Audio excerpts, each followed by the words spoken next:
Taong 2012, pinapunta ni dating Pangulong Benigno Aquino III sa Malacanang si nooy Senate President Juan Ponce Enrile.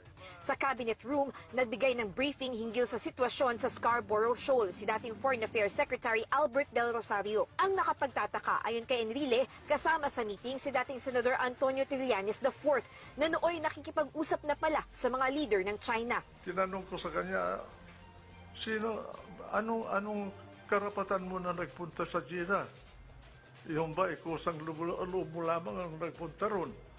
Sabi niya, hindi. Nagpunta ako doon, may authority ako. Sinong nag-utos sa inyo pumunta ron?